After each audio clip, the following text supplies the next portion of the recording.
I need to make a confession at the outset here. A little over 20 years ago, I did something that I regret, something that I'm not particularly proud of, something that in many ways I wish no one would ever know, but that here I feel kind of obliged to reveal. In the late 1980s, in a moment of youthful indiscretion, I went to law school. Now, in America, law is a professional degree. You get your university degree, then you go on to law school. And when I got to law school, I didn't do very well. To put it mildly, I didn't do very well. I, in fact, graduated in the part of my law school class that made the top 90% possible. Thank you. I never practiced law a day in my life. I pretty much wasn't allowed to.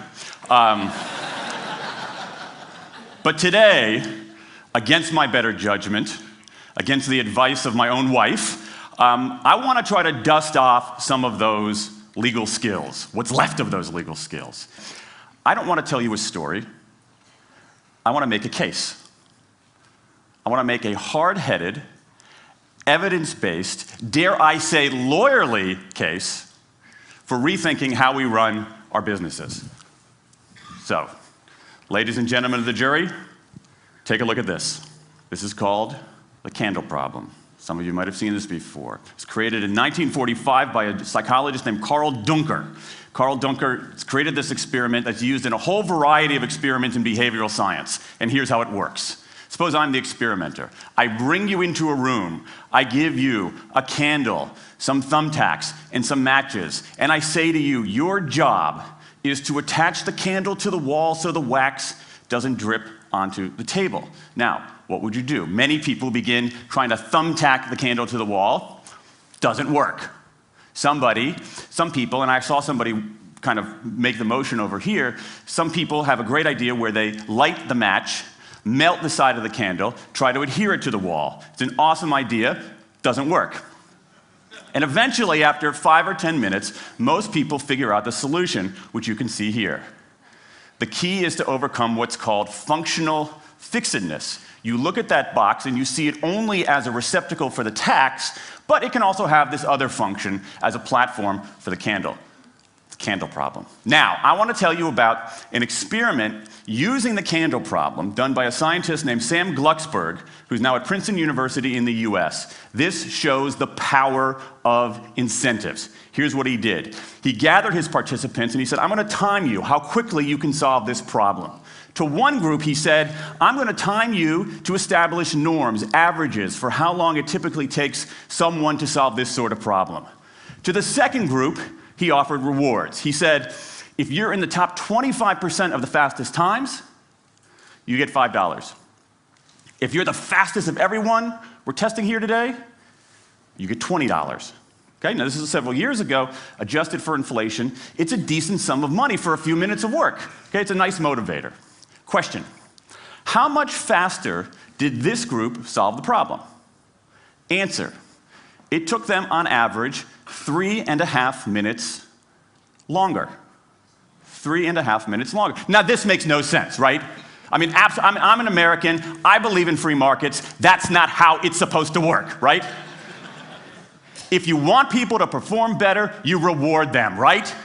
Bonuses, commissions, their own reality show, incentivize them. That's how business works, but that's not happening here. You've got an incentive designed to sharpen thinking and accelerate creativity, and it does just the opposite. It dulls thinking and blocks creativity. And what's interesting about this experiment is that it's not an aberration. This has been replicated over and over and over again for nearly 40 years. These contingent motivators. If you do this, then you get that. Work in some circumstances, but for a lot of tasks, they actually either don't work or often they do harm. This is one of the most robust findings in social science and also one of the most ignored. I spent the last couple of years looking at the science of human motivation, particularly the dynamics of extrinsic motivators and intrinsic motivators. And I'm telling you, it's not even close. If you look at the science, there is a mismatch between what science knows and what business does. And what's alarming here is that our business operating system, think of the set of assumptions and protocols beneath our businesses, how we motivate people, how we apply our human resources. It's built entirely around these extrinsic motivators, around carrots and sticks. That's actually fine for many kinds of 20th century tasks. But for 21st century tasks, that mechanistic reward and punishment approach doesn't work, often doesn't work, and often does harm. Let me show you what I mean. So Glucksberg did another experiment similar to this, where he presented the problem in a slightly different way, like this up here. Okay? Attach the candle to the wall so the wax doesn't drip onto the table. Same deal. You were timing for norms. You were incentivizing. What happened this time? This time, the incentivized group kicked the other group's butt. Why? Because when the tasks are out of the box, it's pretty easy, isn't it? If-then rewards work really well for those sorts of tasks, where there's a simple set of rules and a clear destination to go to. Rewards, by their very nature, narrow our focus, concentrate the mind. That's why they work in so many cases. And so for tasks like this, a narrowed focus where you just see the goal right there, zoom straight ahead to it, they work really well. But for the real candle problem, you don't want to be looking like this. The solution's not over here. The solution's on the periphery. You want to be looking around. That reward actually narrows our focus and restricts our possibility. Let me tell you why this is so important. In Western Europe, in many parts of Asia, in North America, in Australia, white-collar workers are doing less of this kind of work and more of this kind of work.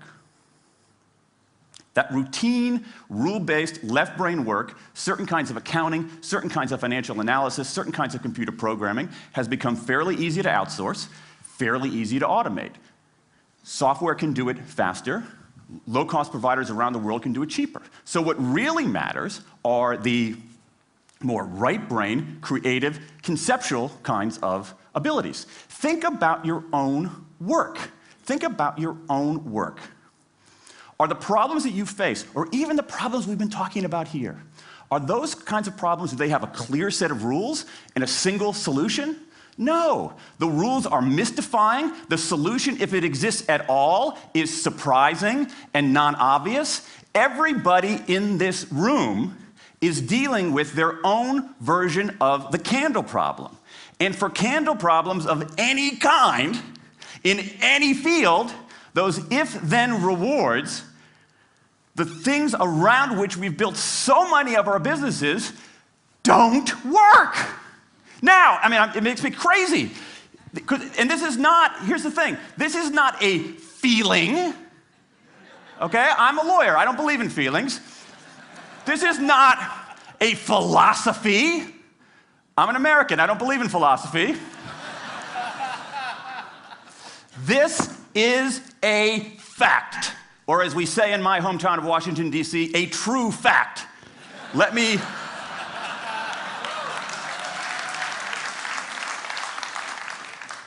give you an example of what I mean. Let me marshal the evidence here, because I'm not telling you a story, I'm making a case, ladies and gentlemen of the jury. Some evidence. Dan Ariely, one of the great economists of our time, he and 3 colleagues did a study with some MIT students. They gave these MIT students a bunch of games that involved creativity and motor skills and concentration. And they offered them for performance 3 levels of rewards. Small reward, medium reward, large reward. Okay? Do really well, you get the large reward, on down. What happened? As long as the task involved only mechanical skill, bonuses worked as they would be expected. The higher the pay, the better the performance. Okay? But once the task called for even rudimentary cognitive skill, a larger reward led to poorer performance. Then they said, okay, let's see if there's any cultural bias here. Let's go to Madurai, India and test this. Standard of living is lower. In Madurai, a reward that's modest by North American standards is more meaningful there. Same deal. A bunch of games, 3 levels of rewards. What happens? People offered the medium level of rewards, did no better than people offered the small rewards. But this time, people offered the highest rewards. They did worst of all. In 8 of the 9 tasks we examined across 3 experiments, higher incentives led to worse performance. Is this some kind of touchy-feely socialist conspiracy going on here? No, these are economists from MIT, from Carnegie Mellon, from the University of Chicago. And do you know who sponsored this research? The Federal Reserve Bank of the United States. That's the American experience. Let's go across the pond to the London School of Economics. LSE, London School of Economics, alma mater of 11 Nobel laureates in economics. Training ground for great economic thinkers like George Soros and Friedrich Hayek and Mick Jagger. Just last month, economists at LSE looked at 51 studies of pay-for-performance plans inside of companies. Here's what the economists there said. We find that financial incentives can result in a negative impact on overall performance. There's a mismatch between what science knows and what business does. And what worries me as we stand here in the rubble of the economic collapse is that too many organizations are making their decisions, their policies about talent and people, based on assumptions that are outdated, unexamined, and rooted more in folklore than in science. And if we really want to get out of this economic mess, and if we really want high performance on those definitional tasks of the 21st century, the solution is not to do more of the wrong things, to entice people with a sweeter carrot or threaten them with a sharper stick. We need a whole new approach. The good news about all this is that the scientists who've been studying motivation have given us this new approach. It's an approach built much more around intrinsic motivation, around the desire to do things because they matter, because we like it, because they're interesting, because they're part of something important. And to my mind, that new operating system for our businesses revolves around 3 elements: autonomy, mastery, and purpose. Autonomy, the urge to direct our own lives. Mastery, the desire to get better and better at something that matters. And purpose, the yearning to do what we do in the service of something larger than ourselves. These are the building blocks of an entirely new operating system for our businesses. I want to talk today only about autonomy. In the 20th century, we came up with this idea of management. Management did not emanate from nature. Okay? Management isn't, it's not a tree, it's a television set. Okay? Somebody invented it. And it doesn't mean it's going to work forever. Management is great. Traditional notions of management are great if you want compliance. But if you want engagement, self-direction works better. Let me give you some examples of some kind of radical notions of self-direction. And what this means, you don't see a lot of it, but you see the first stirrings of something really interesting going on. Because what it means is, it means paying people adequately and fairly, absolutely. Getting the issue of money off the table, and then giving people lots of autonomy. Let me give you some examples. How many of you have heard of the company Atlassian? Okay, looks like less than half. Atlassian is an Australian software company, and they do something incredibly cool. A few times a year, they tell their engineers, go for the next 24 hours and work on anything you want. As long as it's not part of your regular job. Work on anything you want. So the engineers use this time to come up with a cool patch of code, to come up with an elegant hack. Then they present all of these stuff that they've developed to their teammates, to the rest of the company, in this wild and woolly all-hands meeting at the end of the day. And then, being Australians, everybody has a beer. They call them FedEx days. Why? Because you have to deliver something overnight. It's not bad. It's a huge trademark violation, but it's pretty clever. That one day of intense autonomy has produced a whole array of software fixes that might never have existed. And it's worked so well that Atlassian has taken it to the next level with 20% time, done famously at Google, where engineers can spend 20% of their time working on anything they want. They have autonomy over their time, their task, their team, their technique. Okay? Radical amounts of autonomy. And at Google, as many of you know, about half of the new products in a typical year are birthed during that 20% time. Things like Gmail, Orchid, Google News. Let me give you an even more radical example of it. Something called the results-only work environment, the ROW, created by 2 American consultants in place at about a dozen companies around North America. In a ROW, people don't have schedules. They show up when they want. They don't have to be in the office at a certain time or any time. They just have to get their work done. How they do it, when they do it, where they do it, is totally up to them. Meetings in these kinds of environments are optional. What happens? Almost across the board. Productivity goes up, worker engagement goes up, worker satisfaction goes up, turnover goes down. Autonomy, mastery, and purpose. These are the building blocks of a new way of doing things. Now, some of you might look at this and say, that sounds nice, but it's utopian. And I say, nope. I have proof. In the mid-1990s, Microsoft started an encyclopedia called Encarta. They had deployed all the right incentives. All the right incentives. They paid professionals to write and edit thousands of articles. Well-compensated managers oversaw the whole thing to make sure it came in on budget and on time. A few years later, another encyclopedia got started. Different model, right? Do it for fun. No one gets paid a cent or a euro or a yen. Do it because you like to do it.